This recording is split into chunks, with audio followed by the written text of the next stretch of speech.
YouTube, what's good? It's your boy Gift the Gamer 204 back at it again. And yes, you guessed right. Today we got another banger for y'all, man. So if you're new to the channel, please don't hesitate to hit that subscribe button, hit the like button, share the video as we get right along. So today I have a quick video for y'all today. So we're gonna be taking a look at the fascinating journey of the Sony PlayStation. So this is basically, how the first PlayStation came about. So let's jump right into it, right? We're just gonna get straight into it. So let's just take a look at this. I just wanted to, share this with you guys. So so you can, in case you didn't know, like just so you can have an idea like how the PlayStation 1 came about. So I thought it was interesting, we could just watch this together and y'all can leave your comments down below and whatever. We could talk and whatever. So it's a quick video, 7 minutes. So without further ado, let's roll it. Watching Cold Fusion TV. Oh yeah. Hi, welcome to another Cold Fusion video. Who can dislike Sony's PlayStation? Man. It was a machine that brought us countless hours of fun and was ahead of its time by ushering in the 3D era of console gaming. Woo. But where did the PlayStation come from, and what's the story behind it? For the first time on Cold Fusion, this episode will be centered around Sony. Let's take a look at the story. The PlayStation all started with one man, Ken Kutaragi, a Sony engineer. Ken first became interested in working in video games in 1988 after seeing his daughter play games on Nintendo's Entertainment System console. Oh yeah. Full of inspiration, Ken approached Nintendo to create a CD-ROM drive for their upcoming Super Nintendo system. The new drive was to be called the Super Disc. Nintendo agreed, and Ken brought together a research and development team within Sony in 1990. The following year at CES, Sony would show off their Nintendo-compatible Super Disc, now codenamed the PlayStation. Wow. It was a multimedia powerhouse, capable of not only playing Nintendo games, but also audio CDs, data CDs, and video CDs. A pretty big deal for 1991. Oh yeah. Unfortunately for Sony, disaster was around the corner. Just one day later, Nintendo would surprise everyone with an announcement. They announced that they would break their partnership with Sony in making the Super Disc and partner with Philips instead to work towards the same technology. Wow. This made the president of Sony, Norio Oga, furious. Imagine that. Yo, that's crazy. You basically, Sony's giving you all these ideas, you agreeing to them. It sounds great. You know what I'm saying? And then the next day, you make an announcement that you're not even gonna be working with Sony. You switched over to Philips. Yo, that's crazy. Even more unfortunately for Ken, other employees within Sony thought that the idea of entering the video game industry was a bad idea, and they let him know about it. In 1992, a meeting was held within Sony to discuss the future of the PlayStation. The concept was very close to being scrapped, but Ken reminded Norio of how Nintendo had dishonored the company while the world was watching. Norio then agreed to let the PlayStation project continue. However, the older generation of Sony executives was still very unhappy about Sony entering the video game industry. This forced Ken and his newly formed team to leave Sony's main headquarters and continue work at Sony Music headquarters. Okay. With the groundwork for the new project sorted, Sony had a choice to make. Should this console focus on 2D graphics or 3D polygons? Yo, I gotta tell you, man. This, and remember, at the 30th anniversary at the Tokyo Game Show, Ken, he came out and spoke. That's what he was talking about, like how people were telling him not to get into the video game industry, that everybody was telling him not to do it and things like that, So he spoke on that. But damn, just seeing those old games like Sonic, the first Mario, that's where I came from. Like, I came from all the way back there. Like, I had the first Nintendo. I had it. That's where I came from. Like, it's just crazy just looking back. Let's go. on graphics. While the team were contemplating this dilemma, a new gaming phenomena was taking over Japanese arcades. It was Ooh. Virtua Fighter, I used to a love 3D Virtua polygon game Fighter. by Sega. The Sony team now had their answer. Not long after this, in 1993, Sony Computer Entertainment would be formed out of the CEO of Sony Music and Ken Kutaragi himself. The involvement of Sony Music was actually a blessing in disguise, as the marketing, creative talent, and manufacturing of the discs could be done in-house, saving both time and money. The following Great year, move. in a Tokyo hotel, Sony would showcase some technical demos. The technical demos showed in the hotel session were good enough to open the floodgates for keen developers.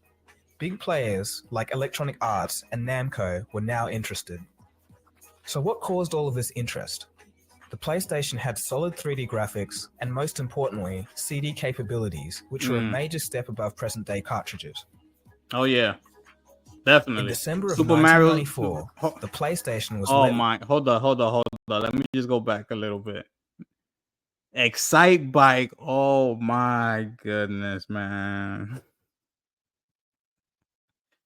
Yo, I used to have so much fun with all these games. Dang. Then this is the first Nintendo. Then you had when they came out with Super Mario Brothers 2. Man, what a time, man. You just had to be there. And those of you who were, you know what I'm talking about. Because that was a time. Let me see what December this of 1994.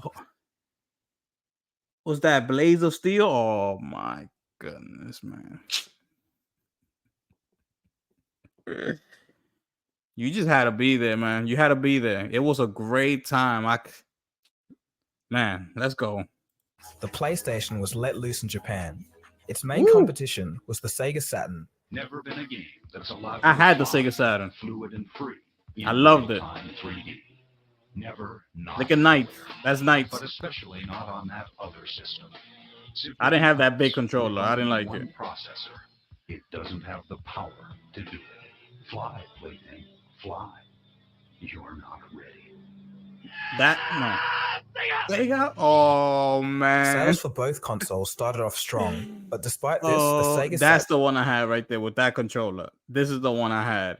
Yo, but you see how it was like back in the days? Like people weren't even afraid to go at each other. You know how now people just be throwing subliminals, and you gotta go and Google to see who that person's talking about, things like that. Look at that commercial. That was a commercial that Sega Saturn threw at Sony with the PlayStation in the commercial and just threw off the top of the roof like it's garbage. That's how it was back in the day, man. That's how it was.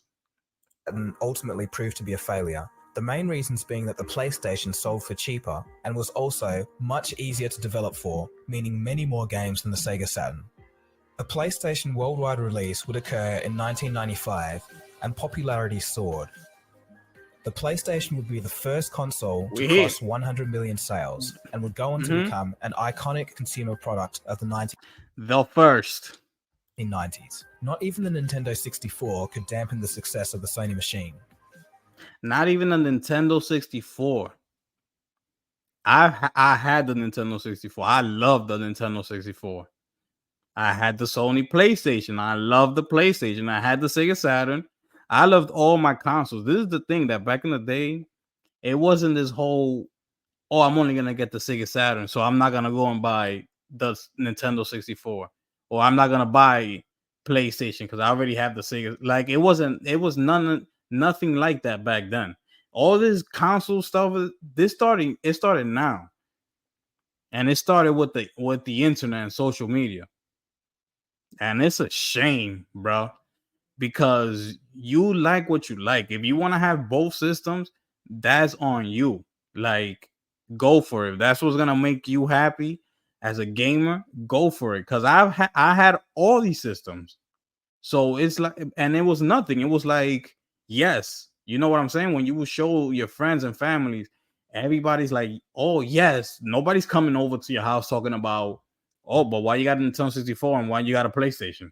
You got to choose, like, well, which side? Like, no, it was none of that. It was like, man, you got all these consoles. Let's go. We breaking night. We staying up all night. That's what it was about. It was about just having fun. Like, man.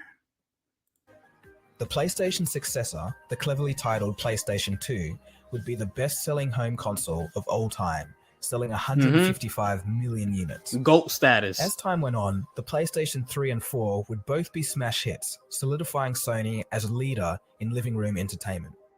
Being rejected by Nintendo turned out to be one of the greatest things that happened to Sony. Oh yeah, thank you, Nintendo. Alright, so before we wrap up the video, for all you knowledge seekers out there, let's take a look at 5 fun facts about the original PlayStation. Number 5. Have you ever wondered what the square, triangle, O, and X actually mean? Well, let's take a look. The triangle represents the player's point of view. The square represents a piece of paper for menus and in-game documents. The O means yes, and the X means no. But funnily enough, in Western markets, this was reversed. Number Exactly. 4. So, you know, they made it for the Eastern market, you know? So us over here on the Western market, you know, we seeing it as triangle, square, you know, X and O. So that's interesting. I didn't know that. The first major Sony developed game was Motor Toon Grand Prix by a small team called Polys. Polys would go on to become Polyphony Digital, the creator of the legendary Gran Turismo series. Number 3. In 1994, Namco developed a test board called System 11 to simulate the PlayStation 1 during development. The first major title to use this board was a test program for a fighting game to experiment with textures on 3D characters. You see him? This experiment would eventually turn into one of the most legendary games of all time, Tekken. Oh a key yeah. PlayStation hit. Number 2. The best-selling game on the PlayStation was Gran Turismo, shifting over 10 million units. This is followed by Final Fantasy VII, Oh yeah. Resident Evil, Oh yeah. Tekken 3, Tomb Raider, and Crash Bandicoot. Yo, Number 1. you see that Crash Bandicoot? That's the commercial they had when he was going on. I think it was, where did he go? Did he go to Sega headquarters or Nintendo headquarters? I forgot. I gotta look at that commercial again. But yo, back then it was just straight, like nobody cared. Like in that commercial, he went over to either Sega or Nintendo headquarters, and he's like, "Oh, y'all nothing or whatever." Like, you know, it is crazy, man. So what about Ken Kutaragi? Today, he serves as the president and CEO of an internet service company called Cyber AI Entertainment Inc. Last year, Ken received a Lifetime Achievement Award at the 2014 Game Developer Conference. Nice to see that he's still doing stuff. Good on you, Ken. PSP. It's pretty cool that even though people hated Ken's idea and another company betrayed him, he still stuck with it, forever changing the course of gaming history. Thank you. Thank you for that that. was just a bit of technology history for you. I hope you liked this video, and if you did, give it a thumbs up and subscribe if you're new. Feel free to leave a comment of your favorite PlayStation memory. This has been Dagogo. You've been watching. And thank you for that, man. That was something to watch, man. I hope y'all enjoyed that, man, because that's how it was back in the day. It wasn't none of this like it's going on today. Like it's sad. Today is just sad, man. I'm telling you, I had all them systems. I had the Nintendo. I had the Super Nintendo was one of the greatest consoles ever made, in my opinion. I mean, every single game that came out for Super Nintendo was just a smack. It was everything. It didn't even matter what type of game it was. It was just good. It could have been games from movies like Aladdin, Lion King. Like every game was good. I had the Nintendo 64. I had the Sega Saturn. I had the Sega Genesis. I had the PlayStation. I had the Nintendo GameCube. Man. Anyway, it's your boy Gift the Gamer 204 back at it again, and yes, I'm gonna catch y'all on the next one. I'm gone.